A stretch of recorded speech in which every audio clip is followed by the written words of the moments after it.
Muito bem, este é a Conexão Futura ao vivo aqui na tela do seu canal Futura e também na tela do seu computador. Basta você acessar o nosso site futura.org.br para saber tudo sobre a nossa programação. E hoje é dia de discutir as novidades na área da educação no nosso quadro em parceria com o site Porvir.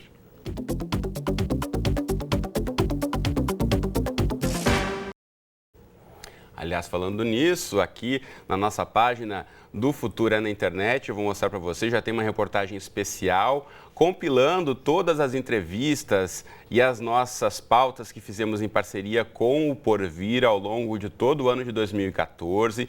Então aqui você pode saber mais sobre novidades no ensino superior, o papel da escola na construção do projeto de vida dos estudantes, cursos em massa pela internet, movimento maker, educação personalizada, formação de professores. Cada janelinha dessa que você está vendo é um programa aqui de 25 minutos com uma bela discussão sobre esses temas, inclusive games e educação, que foi um bem bacana que fizemos no ano passado. Então, aqui está no nosso site futura.org.br esses programas compilados para você saber tudo aí sobre a nossa parceria que foi renovada para esse ano. Então, hoje a gente fala aqui sobre desescolarização. Pois é, o nome pode parecer complicado, mas identifica um movimento que valoriza mais a experiência dos alunos e acredita que a escola não é a única maneira de chegar ao sucesso profissional. Já falamos aqui no Conexão sobre o chamado ensino domiciliar ou homeschooling, quando os pais preferem educar os filhos em casa. Mas vale lembrar que essa medida popular em países como os Estados Unidos, por exemplo, ainda não é considerada legal no Brasil, já que o Estatuto da Criança e do Adolescente prevê que todo brasileiro em idade escolar frequente uma escola regular. Já o conceito de desescolarização amplia a possibilidade de estudantes aprenderem por conta própria não apenas os conteúdos previstos para a educação básica, mas também da graduação e da pós-graduação, entre outros assuntos.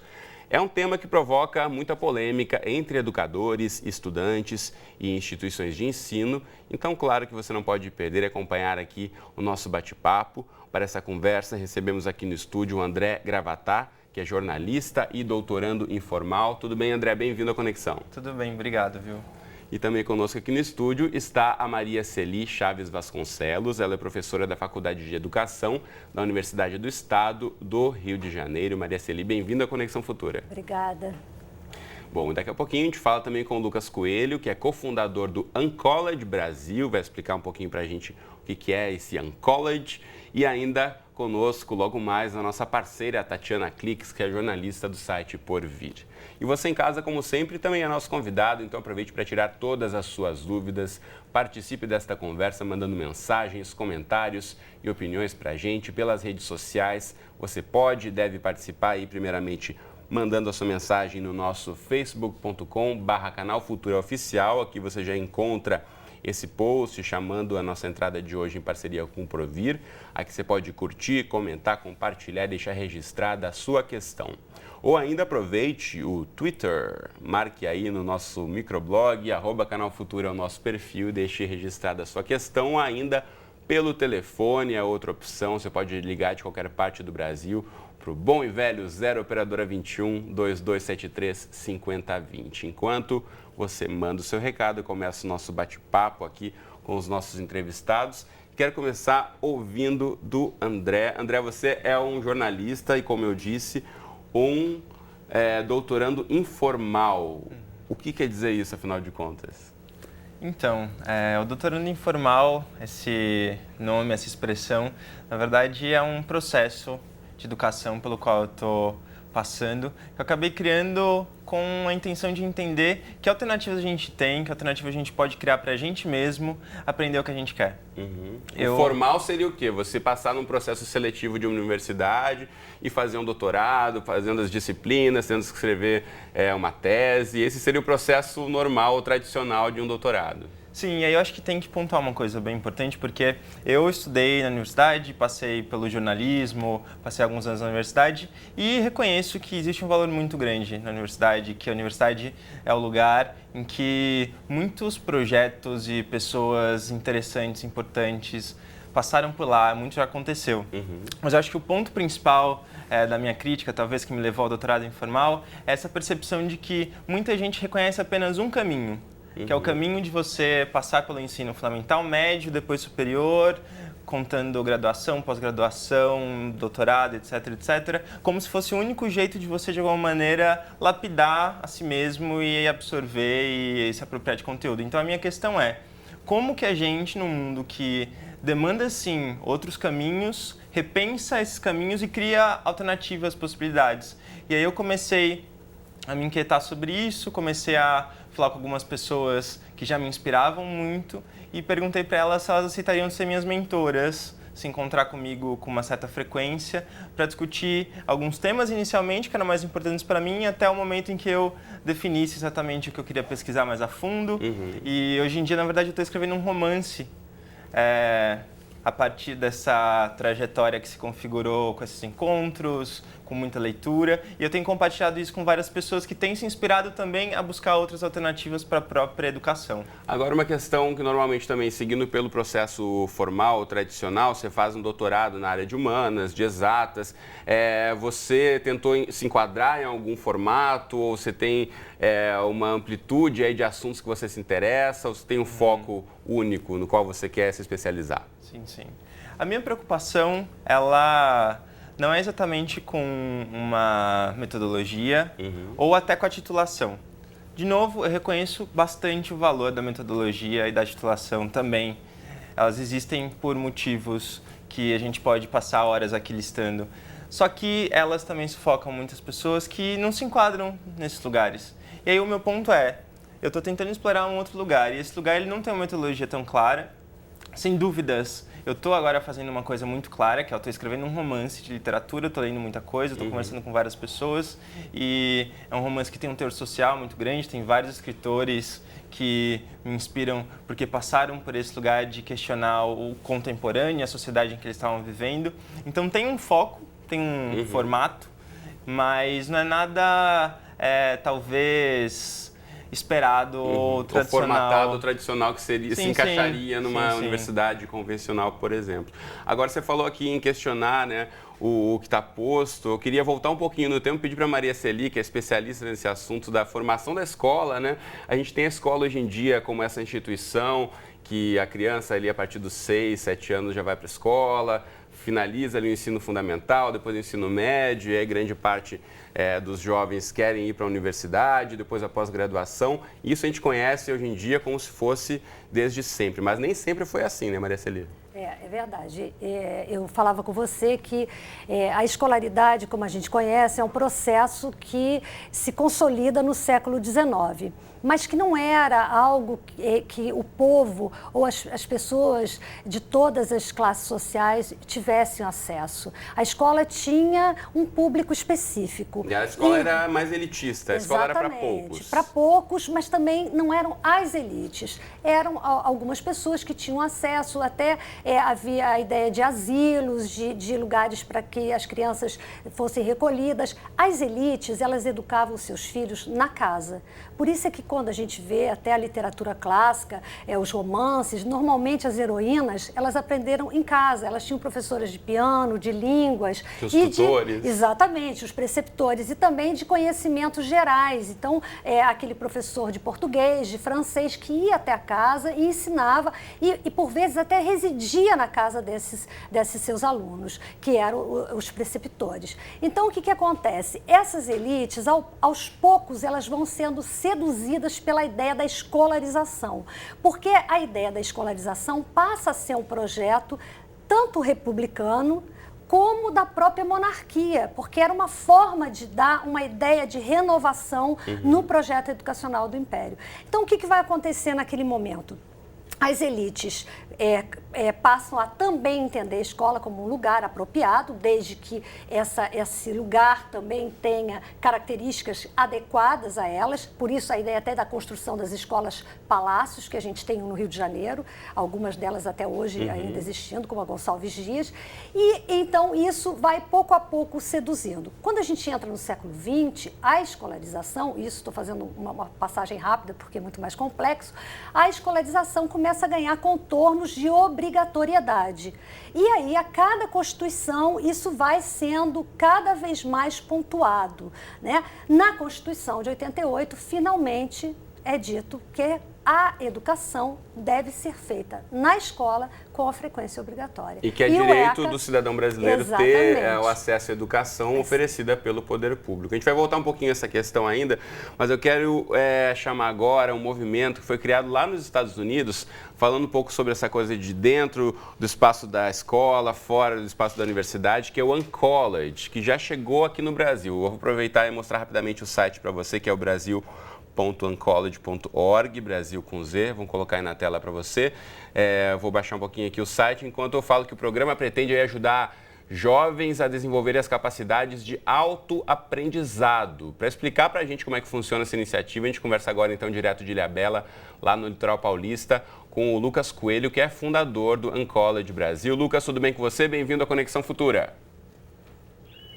Opa, boa tarde, tudo bom? Tudo bom vocês aí que estão aí? André, Maria? Tudo bem com você? Eu quero saber de você, então, como é que o Uncollege pretende se posicionar? A gente pode dizer que é como um complemento ou um substituto de uma graduação ou é nenhuma dessas opções? Acho que a gente tem duas posições bem fortes, assim. Uma é como uma segunda opção, então, complementando o que o André estava falando com relação ao doutorado informal dele, não é só colocar críticas e falar que o sistema que existe hoje em dia está completamente errado, mas mostrar que talvez nem todo mundo se encaixe nesse sistema e prover essa alternativa de educação como a autoeducação. E desde que a gente começou a aplicar o programa e a começar a rodar ele, começou a surgir também essa demanda como complemento. Também pelo conceito de que o Gap Years, o conceito de Gap Year que surgiu na Europa e é mais com relação a, digamos, se for traduzir, seria um sabático, onde o jovem com 17 anos ele vai fazer uma viagem antes de escolher que curso universitário ele vai fazer. Então, muito baseado nisso, a gente acabou também suprindo um pouco dessa demanda. Tem várias pessoas que se inscrevem, que na verdade querem complementar os estudos dela dentro de uma universidade ou dentro de outro curso formal com os conhecimentos aqui do Uncollege. Muito bem, eu volto a falar com você daqui a pouquinho, que eu quero aproveitar e mostrar no site do Porvir, nosso parceiro, porvir.org, onde você encontra aí uma série de reportagens sobre essa questão. Vou chamar agora para a nossa conversa a nossa parceira Tatiana Clix, deixa eu colocar ela aqui em tela cheia. Tatiana, tudo bem com você? Bem-vinda mais uma vez ao Conexão, tudo certo? Oi, Cristiano, tudo bem? Tudo ótimo. Prazer com vocês. Muito bem, eu quero que você conte para a gente um pouquinho sobre essas experiências. A gente está com um probleminha no áudio. A gente vai tentar voltar com a Tatiana daqui a um segundinho. Então, eu vou aproveitar já e colocar perguntas do público que estão chegando, várias aqui para a gente. Na verdade, tem várias opiniões aqui. O Rodrigo Floro, nosso fiel espectador pelo Twitter. Valeu, Rodrigo, pela participação. Ele já dá a opinião dele aqui, que é claro que é possível aprender fora da escola. E o Canal Futura está aqui como exemplo. Obrigado. A gente tenta aqui também contribuir para a reflexão de quem está em casa, né? A Kátia, também pelo Twitter, disse que nesses espaços é onde se cria tudo, onde não há pretensão, surgem ótimas ideias. Também é registrada a opinião dela. E a Isabel acredita que todo ambiente que o indivíduo integra, mesmo que por um tempo curto, é possível aí que o conhecimento e a cultura sejam compreendidos. Mas eu queria aproveitar um ponto que o Lucas levantou, Maria Celi, que ele diz que muitas vezes nessa idade dos 17 anos, de fato, a gente sabe, conhece muito adolescente que acabou o ensino médio, tem muitas vezes a pressão dos pais de fazerem logo, né, o vestibular, entrar na universidade ou fazer o Enem, que seja, e se sentem inseguros na escolha ou começam um curso e trocam. Esse momento poderia ser um momento para essa reflexão, para parar um pouco antes de fato investir numa carreira acadêmica?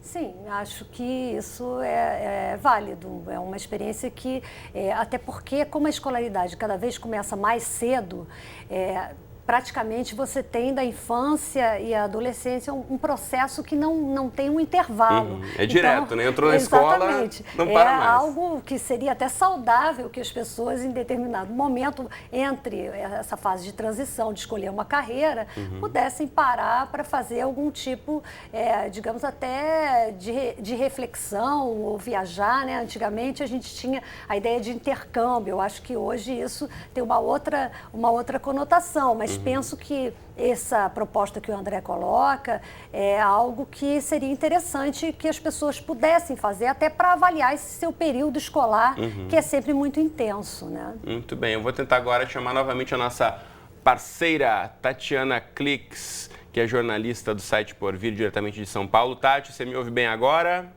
Oi, eu estou ouvindo. Você está me ouvindo? Agora sim, nossa comunicação está bem feita. Então, Tati, o Porvir sempre acompanha, né, as novidades e tendências na área da educação. Já apresentou alguns casos de estudantes que optaram por modalidades diferentes de desescolarização. Eu sei que um deles faz doutorado informal sobre modelos inovadores de aprendizagem, né, aproveitando essa temática, aí focado em adultos, e vai publicar um livro gratuito. Conta um pouquinho mais para a gente dessa história. Então, é isso. O nome desse estudante, desse doutorando informal é Alex Pretas, e é super bacana, eu acho que representativo o caso dele, porque, enfim, tem várias dessas pontas que já apareceram na conversa desse programa agora, né? Então, ele está fazendo um doutorado informal, para começar que ele, para conseguir fazer isso, né, ele optou por não fazer um doutorado, uma tese numa universidade, mas por sim fazer uma pesquisa e publicar uma pesquisa. Essa pesquisa ele vai publicar em formato de livro, e para ter fundos, para ter dinheiro para isso, ele fez uma campanha no Catarse, né, no financiamento coletivo, para ele conseguir bancar essa experiência dele. Além disso, a experiência, ele está juntando várias coisas, assim, ele está juntando experiências dele próprio, experiências de pessoas e de organizações, né? Então, ele, por exemplo, o Oncology é um dos casos que ele estuda, o TED, né? Aquela conferência, que é uma conferência que hoje, enfim, se aprende muita coisa sobre essa conferência em formato de vídeo pela internet. Uma experiência de uma escola aqui de São Paulo, seja Campo Limpo, que é uma escola de jovens e adultos, porque ele está estudando justamente esse tema, né? Então, ele está estudando várias dessas experiências e ele vai publicar esse livro, que ele pretende fazer com uma licença, esse ano ele vai fazer isso, ele pretende fazer com uma licença de Creative Commons liberada, para que outras pessoas possam também aprender com a pesquisa dele, possam continuar isso. E aí, além disso, ele está fazendo uma experiência super bacana, que ele está fazendo encontros de outras pessoas que fazem doutorado informal, para aprofundar a conversa, essa conversa que a gente está tendo agora, para eles aprofundarem justamente isso, assim, de como se estuda fora das instituições, o que é válido, o que não é, quais são os caminhos que se pode seguir. É bem interessante a experiência dele. Muito bacana. Eu volto a falar com você daqui a pouquinho. Tati, tem uma pergunta que chegou pra gente aqui, da Vera Rocha, pelo Facebook, que é a questão que muita gente se faz em relação à validação desse estudo, né? Porque a gente sabe que, querendo ou não, se você passa pela universidade, você vai ter o diploma, você vai ter o certificado, e quando você faz um doutorado informal, por exemplo, como é que funciona isso? Como você vai comprovar esse estudo que você teve? Eu quero saber, primeiramente, do nosso amigo Lucas Coelho, cofundador da Oncology Brasil, de que forma isso é tratado ou discutido ao longo do processo que vocês apresentam aí em Ilhabela, Lucas? Acho que o que mais vale do que a pessoa aprendeu e como é que foi todo o processo dela são as experiências pelas quais essa pessoa acaba passando, e também o que ela acaba aprendendo, que ela consegue realmente colocar em prática. Então, isso quando, por exemplo, no nosso programa a gente tem uma fase que é de estágio, onde a gente coloca o jovem já em contato com alguma profissão, alguma atividade que ele quer exercer em alguma empresa. E todos os nossos parceiros, as empresas parceiras do Oncology, elas estão muito mais interessadas em saber o que aquele jovem consegue fazer e como é que é o comportamento dele, do que realmente alguma coisa técnica ou algum conhecimento que necessite de um diploma. Muito bem. A gente está encaminhando já para o finzinho do programa. Quero te agradecer ao Lucas por ter apresentado o Oncology para a gente, e vale a pena entrar aí depois no site e conferir um pouco mais sobre essa experiência inovadora. Obrigado, Lucas. Obrigado pela oportunidade. Quero aproveitar e perguntar ao André se isso é uma preocupação para você como doutorando informal. O mercado de trabalho, querendo ou não, acaba pedindo, né, a certificação, o diploma, a referência. Como isso pesa ou não para você? Eu sinto que quando a gente fala de educação informal, a gente está falando de um outro tipo de legitimação também. Porque quando a gente está se encontrando com algumas pessoas para trocar ideias e transformando isso em um livro, transformando isso em um filme, transformando isso em diferentes formatos, chamando isso de uma pesquisa, de alguma maneira a gente está se legitimando no processo, a partir das pessoas que a gente encontra, e se legitimando também a partir do trabalho que a gente faz, no sentido do quanto ele vai ter impacto no mundo. Então, é uma legitimação que não está exatamente baseada em algo que foi pré-concebido, no sentido de um diploma que você vai ganhar, um certificado, mas que está, sim, pautada no quanto aquilo que você está fazendo tem sentido para as pessoas ao seu redor. E eu sinto que... O produto é a prova, então. Sim, o produto é a prova. Tem até, talvez, algumas questões em relação a chamar de produto exatamente, porque, enfim, 1000 coisas podem acontecer que não seja exatamente um produto, mas eu acho que o percurso e o impacto desse percurso vai ser a legitimação do processo que a pessoa estiver vivendo. Porque, de alguma maneira, ela vai se perceber não só aprendiz nesse processo, ela vai se perceber educadora também, o que é um outro ponto muito importante. De alguma maneira, ela vai ter que lidar com várias questões, como se disciplinar para realmente conseguir fazer o que você quer, né? Esse é um dos principais desafios mesmo de quem faz um curso à distância, que vai ganhar o tal do certificado, mas esses cursos online, a disciplina de se organizar para conseguir cumprir as tarefas todas a tempo. Deixa eu aproveitar e já mostrar aí o blog do André Gravatá para você ter acesso a vários textos que ele produz aí, estão no WordPress, andregravatar.wordpress.com. Está aí para você, já começando com um desejo diferente para 2015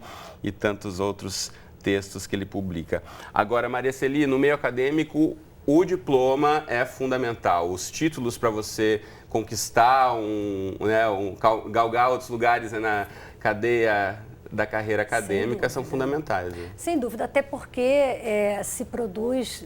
o André não gosta da palavra produção, mas eu acho que, conversando com ele, os trabalhos são tão bons e se faz tanta coisa boa que eu penso que isso poderia estar associado ao próprio trabalho da universidade, porque a universidade tem um campo vasto e amplo de oportunidades e de pesquisa. Eu tenho... um pouco assim, gostaria que pudesse se aliar uma coisa à outra. A questão dessa informalidade, eu acho que isso também poderia ser uma reflexão dentro da própria universidade, mas que permitisse essa troca com o meio acadêmico. Eu penso que a gente ainda tem essa estrutura e essa estrutura, ela... hoje ainda precisa ser ampliada, nós precisamos atender a uma parcela maior da população com curso superior, então é como o homeschooling, a gente não pode pensar em desescolarizar quando a gente ainda não conseguiu escolarizar todo mundo. Ou escolarizar até a grande parte das crianças brasileiras já estão na escola, agora a qualidade dessa educação, que é o grande desafio que a gente ainda enfrenta no país. Né? Bom, a gente já está aqui quase estourando o programa, eu quero voltar a chamar a Tati para me despedir dela. Tati, muito obrigado mais uma vez pela participação aqui no Conexão, sempre com esses insights tão bacanas aí que vocês trazem do porvir para a gente. Obrigado e até a próxima. Obrigada, eu que agradeço. Até mais. Até mais. Deixa eu aproveitar aqui e mostrar para você de casa, antes de encerrarmos, uma dica que a Tatiana deu em relação ao TED. Se você ouviu o que é TED, não entendeu muito bem, eu abri aqui o site para mostrar para você. Vamos colocar aí, TED.com, muito fácil de você acessar. Esse site aqui, resumidamente, ele reúne palestras feitas por grandes cabeças pensantes do mundo todo. Tem, inclusive, TEDs no Brasil. Eles organizam eventos onde esses palestrantes fazem esses discursos, essas falas, em média, de até 15 minutos, para você ouvir um tempo concentrado aí de conteúdo muito bom sobre o que você imaginar, e desde relacionamento humano, pesquisa espacial, inovações da medicina, enfim, tudo que você imaginar, você vai encontrar uma palestra no TED aqui.